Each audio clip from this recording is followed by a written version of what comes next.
సినీ నటుడు వేణు ఫిర్యాదుతో బీజేపీ నేత ఎంపీ సీఎం రమేష్ పై హైదరాబాద్లోని జూబ్లీహిల్స్ పోలీస్ స్టేషన్లో ఫోర్జరీ కేసు నమోదైంది. పీసీఎల్ జాయింట్ వెంచర్ కంపెనీలో ఫోర్జరీకి పాల్పడి 450 కోట్ల రూపాయలు కొట్టేశారని సీఎం రమేష్ పై హీరో వేణు ఫిర్యాదు చేశారు. కేసు నమోదు చేసుకున్న పోలీసులు సెంట్రల్ క్రైమ్ స్టేషన్ కు బదిలీ చేశారు. వేణు తరపున కావూరి భాస్కర్ రావు స్టేట్మెంట్ ఇచ్చారు. పీసీఎల్ జాయింట్ వెంచర్ కంపెనీకి సంబంధించి సీఎం రమేష్ ఫోర్జరీకి పాల్పడ్డారని తెలిపారు. ఈ కేసులో సీబీఐ ఎంక్వైరీ చేస్తే అన్ని విషయాలు బయటకు వస్తాయని కావూరి భాస్కర్ రావు తెలిపారు.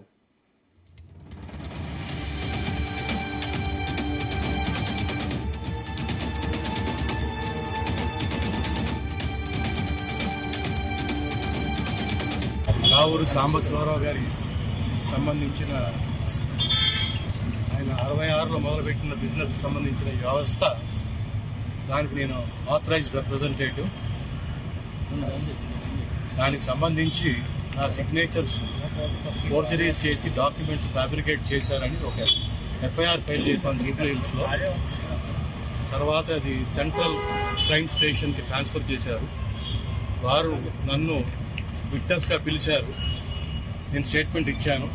ఫోర్జరీ ఫ్యాబ్రికేషన్ చేశారు చింతకుంట సీఎం రమేష్, ఇంకొక ఆయన, ఇద్దరు కూడా.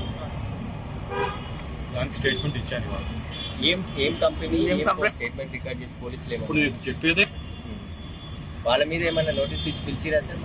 వాళ్ళు అడగాల, పోలీసు వాళ్ళు అడగాలి. కంపెనీ మా తరఫున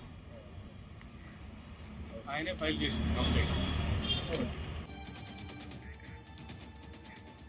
ఇక ఇదే అంశానికి సంబంధించిన మరిన్ని పూర్తి డీటెయిల్స్ మా క్రైమ్ బ్యూరో చీఫ్ రవితేజ అందిస్తారు. రవితేజ, సినీ నటుడు వేణు ఇచ్చినటువంటి ఫిర్యాదు పైన జూబ్లీహిల్స్ పోలీసులు సెక్షన్ 420, 468, 471 ఐపీసీ కింద కేసులు నమోదు చేయడం జరిగింది.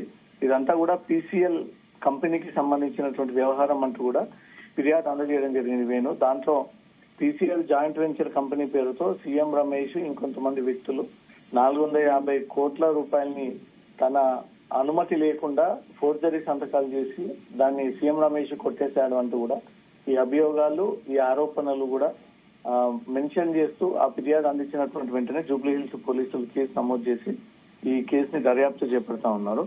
కావూరి భాస్కర్ రావు వేణు తరఫున న్యాయవాది పూర్తి వివరాలు కూడా మీడియాకు అందజేయడం జరిగింది. పీసీఎల్ జాయింట్ వెంచర్ కంపెనీకి సంబంధించి సీఎం రమేష్ ఫోర్జరీకి పాల్పడ్డారు. ఈ ఫోర్జరీ అంశంపై పోలీసులు ఈ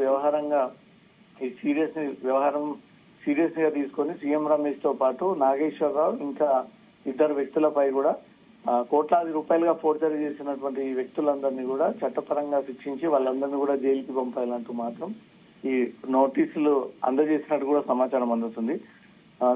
ఈ కేసు జూబ్లీహిల్స్ పోలీస్ స్టేషన్ నుంచి తిరిగి సెంట్రల్ క్రైమ్ స్టేషన్ కూడా బదిలీ అయినట్టుగా తెలుస్తోంది. ఎందుకంటే దీంట్లో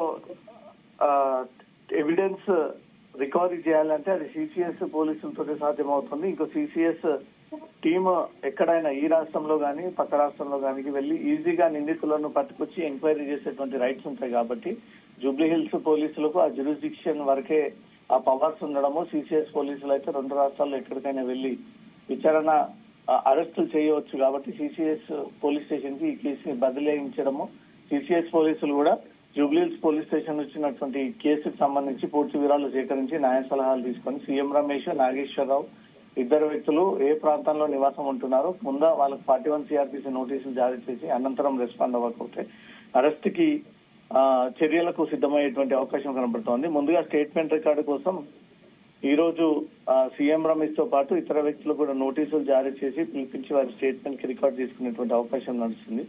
దీనికి సంబంధించి మరో వ్యవహారం కోర్టులో కూడా పెండింగ్ లో ఉంది. అది కోర్టులో కూడా నడుస్తా ఉంది అంటూ మాత్రం పోలీసులు ఇన్వెస్టిగేషన్ ఈ అంశాలు కూడా తెలియజేయడం జరిగింది. వేలాది కోట్లకు స్కామ్ కు పాల్పడినటువంటి సీఎం రమేష్ ను సిబిఐ ఎంక్వైరీ చేస్తే అసలు విషయాలు బయటకు వస్తాయంటూ కూడా సిబిఐ ఎంక్వైరీ కోరుతూ న్యాయవాది భాస్కర్ రావు ఈ విషయాలు మీడియా ముందు కూడా తెలియజేయడం జరిగింది. 450 కోట్లతో పాటు అనేక అక్రమాలకు, అవకతవకలకు పాల్పడి ప్రతి కంపెనీలో సీఎం రమేష్ ఇదే వాటాదారులను కానని సొంతంగా ఈ డబ్బులని కాజేసేటువంటి ప్రయత్నం చేశాడు. గత కంపెనీలో కూడా ఆ విధంగానే చేశాడు. ఇప్పుడు పీసీఎల్ కంపెనీలో కూడా అదే వ్యవహరించాడు. దీనిపై సిబిఐ ఎంక్వైరీ చేస్తే సీఎం రమేష్ బండారం అంతా కూడా బయటకు వస్తుంది అంటూ మాత్రం బాధితుడు డిమాండ్ చేయడం జరుగుతుంది.